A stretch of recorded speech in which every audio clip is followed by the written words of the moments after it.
Okay, this is part 8, and this should be the final part for this week. Slide 23. We're going to look at some ways that we might start to slow the emergence of antibiotic resistant microbes. And then as a final section, we're just going to look at some of the ideas behind treating antifungal diseases. So, on slide 24,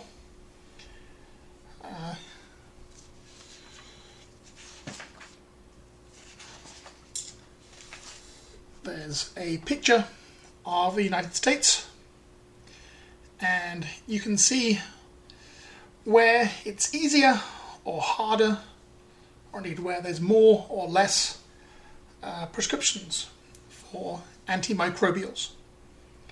So the darker the number, the more prescribed antibiotics are. So, if we're going to try and combat antimicrobial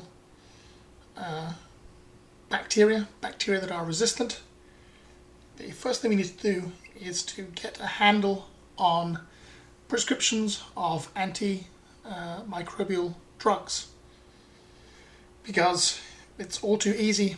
It was all too easy to go into your doctor, say you were sick, and the doctor would give you antibiotics just to be on the safe side. And even today, if you go into your doctor and tell him you're sick, or her, and they say, well, let's wait and see, or they tell you something other than give you a drug, then you may ask them directly for that drug, and they may feel pressure to give it to you. Or if you go in there with a sick child, they say, well, I don't think an antibiotic is going to work, but the parent says, well, give it to them anyway. And then sometimes doctors, they want to get good ratings, they are in business, they may end up giving somebody a drug for which they know or they suspect it is not going to be useful. So the first thing is that doctors and the medical community have to be more strict with the prescription of antibiotics, and the people going into the doctor's offices need to have a greater understanding that if you go in there with a cough or a runny nose or a fever, and the doctor thinks it's a virus, for example, there is nothing that an antibiotic medication can do to treat that disease. And then sometimes the idea that it's just given as a placebo, just in case, it's not good enough in these times when we are dealing with antimicrobial resistant bacteria. So, responsibilities of physicians and healthcare workers to educate patients on when or why they might not want to use antibiotics. There's very good reasons, not just the kind of the population reason of reducing overall rates of resistance. But on a personal level, if you take a broad spectrum antibiotic when you don't need to, you're opening yourself up to infections such as C. diff. You're going to be killing the good microbes. So an understanding of the importance of the normal microbiota in your body, and we want to preserve that. Once it's gone, it's very hard to get back, and there's all kinds of nasty things that can happen to you if you disrupt that balance. So, responsibility of patients. First of all, don't bug your doctor for antibiotics if they think they aren't needed. And then if you are given those antibiotics, make sure you take them as prescribed for the entire amount of time. And we talked about why you should do that previously.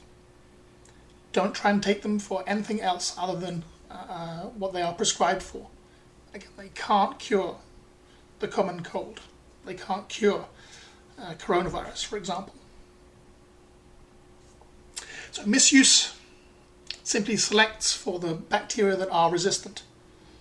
We have all the different kinds of bacteria, a whole host of bacteria out there in the environment. All those bacteria have variation.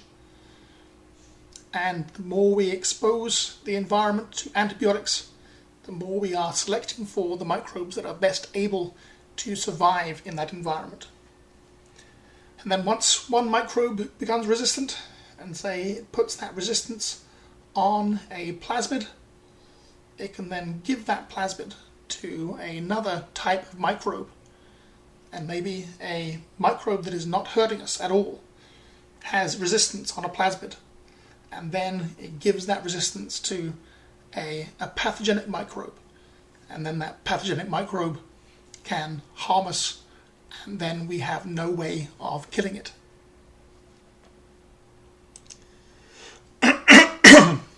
Slide 26, look at the global impact of the use of antimicrobial medications. Antimicrobials in other parts of the world, unregulated. You can go and you can buy antibiotics over the counter, and you can buy one pill.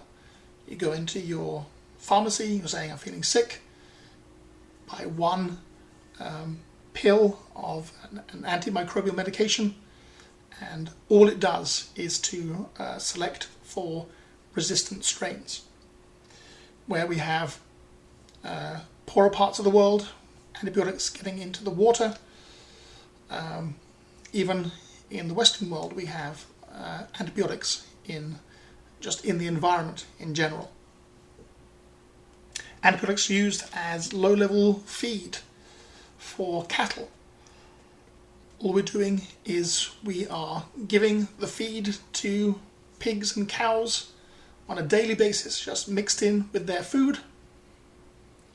It makes the cows and pigs a little bit healthier. It kills off lots of bacteria, but it kills off all the easy to kill bacteria. In most cases that makes the cows and pigs grow bigger. So you can have the same amount of cows and pigs in the same space. You get bigger cows and pigs because you're giving them the antibiotic. It's a growth promoter. But the big downside is that then they are in this environment where spread of bacteria, spread of disease is very easy between individual animals. And then add into that the antibiotics at sub-killing levels. We are just killing all the microbes that are easy to kill, and we are leaving the microbes that are hard to kill. And those microbes get the advantage, and sooner or later they become the microbes in that population.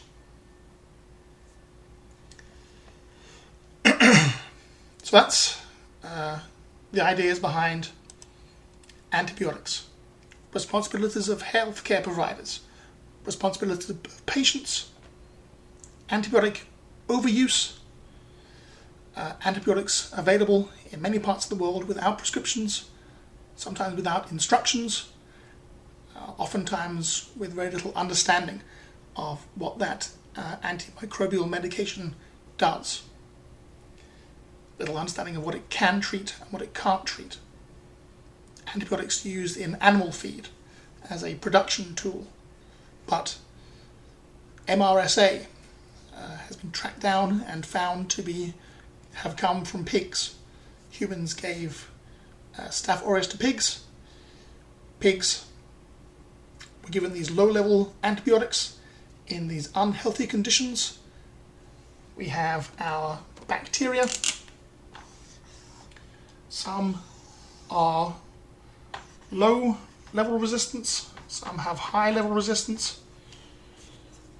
We can kill the easy ones, we leave the hard ones, and then the next generation is harder to kill, and the next generation is harder to kill as we select for the most resistant kinds. Okay, so on to the very last idea in this set of lectures is Section 20.7 in the textbook. We'll look at 20.6 very briefly on page 522 when we look at viruses in a couple of weeks. But 20.7 on page 525, the mechanisms of actions of antifungal medications. So, I've talked before about the idea of the therapeutic index. What we want to do is attack a pathogenic microbe, but we want to hurt the microbe but not hurt us. That's a little bit easier when we're dealing with bacteria versus humans, because bacteria being prokaryotes and humans being eukaryotes, although the underlying mechanisms of the cell are very similar, there are some significant differences between a bacteria and a human. When we look at a human versus a fungi, the difference is much, much smaller. If you look on slide 27, look at the scheme for classifying organisms. This is a proposed scheme that might replace the Six Kingdom system, because the Six Kingdom system has fungi very separate to the animals, and then plants are another separate thing, and bacteria. And if you look at the Six Kingdom system, it looks like the bacteria and the animals are as different as the fungi and the animals, but that's not true at all. Fungi are eukaryotes. They are very closely related to humans. In fact, in this scheme, the fungi and animals are right next to each other on that branch called the uniconts. So, your cells and the cells of fungi are very, very, very similar. And there's a good chance then, if you were to harm a fungi with a drug, that drug would also harm you. So typically we have few antifungal medications, and the ones we do have typically have a low therapeutic index. At this level, they're going to hurt the microbes, they're going to hurt the fungi, but doesn't take a whole lot extra to start to hurt the human. There are some good targets with fungi though, and on slide 28 and in the book on page 525, our first target is bacterial membranes. There's one significant difference between a membrane in a bacteria, the membrane in a fungi, and the membrane in a human. And this is to do with ergosterol in the fungi and cholesterol in the human. Ergosterol and cholesterol are very similar, and they play the same function. They play a function in cell membrane integrity. But cholesterol in humans, we eat it from the environment. We don't have a biochemical pathway to build it. Ergosterol in fungi is synthesized by a biochemical pathway. So if we can disrupt ergosterol, it's unlikely that we will disrupt cholesterol, because there's nothing to disrupt. We eat it and then we use it. So our first kind of drugs, azoles, alliamines, polyenes, azoles and allylamines, these are drugs that inhibit the synthesis of the ergosterol. So here's our fungi membrane. Here's our biochemical pathway that leads to the production and the insertion of that ergosterol into the membrane. And all of these steps are being regulated by enzymes.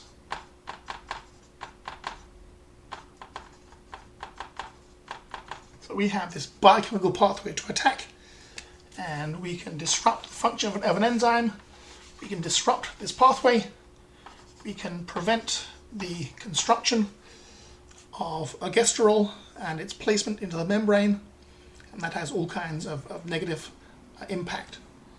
A drug that disrupts this pathway then will not disrupt any pathways in humans. So azoles and allylamines, they can be used systemically. Fluconazole is one example of a pill you can take for a fungal infection, and it has a systemic effect. Other of these drugs can be used topically. You can apply them. Polyenes are drugs that kind of attack the ergosterol. They use ergosterol as a binding point, and so here's our ergosterol in our fungi membrane, and our polyenes come along, they stick to our membrane, and they start to kind of poke holes in the membrane. And as a result of these holes being poked in the membrane, important cell stuff is lost, and typically the cell dies. Now the downside is that these polyenes are typically very toxic to humans. So there's some kind of analogous mechanism going on. Maybe the ergosterol is close enough to the cholesterol so that the polyenes will poke holes in our membranes too. Some of these polyenes can be used as skin creams. Some of these polyenes are held back for life-threatening fungal infections. The person has a chance or has the choice of dying from the infection or being poisoned by this drug, but it may save their life. In that case, then you might want to give them the drug. Pardon me. On to slide 29. A few other ways that we can identify differences between fungi and humans. First of all, fungi have cell walls. Their cells have cell walls. Human cells, animal cells don't have cell walls. And the components of fungi cell walls then are unique to fungi, so these can be good targets. Such chemicals as beta-1,3-glucan is part of the bacterial cell wall and doesn't have an analogous presence in humans. Cell division. Chrysofulvin targets cell division. It interrupts mitosis. Now, all eukaryotic cells go through mitosis, so it's not a great target. But it turns out that this particular drug, if you give it to a fungi growing on a human, the fungi takes it up to a much greater level than the human cell, and therefore we get a selective toxicity. It kills the fungi more than it hurts the human. Nucleic acid synthesis. So nucleic acids, things like DNA and RNA, these are, again, very universal. These are kind of bad targets. They're going to produce lots of side effects, but sometimes, again, in a very serious infection, we may have very little choice in our ability to kill the fungi. The drug there, flukitocin, again, these drug names I can never get my tongue around. They are uptaken by yeast cells. Yeast is just a very general term for a single-celled fungi. There's lots of different kinds of yeasts, all under a very general term of yeast. Then the drug is taken up, it's converted into its active form, but has often very serious side effects. Protein synthesis, again, protein synthesis in a fungi and protein synthesis in your cells, virtually identical. So protein synthesis is not a very good target, except for perhaps in a topical sense, as a drug for nail infections. You apply it directly to the nail, it's going to kill your own cells, but you've got cells to spare if the benefit of killing the fungi is more. So, last one, slide 30. Some ideas about slowing emergence and some ideas about fungi. Why are fungi difficult to target with drugs? Why are they much more difficult to target than bacteria, and then what are some of those fungal targets. Okay, that should wrap it up for this week's material. Take it easy, stay safe, stay healthy. I will see you via Google Chat.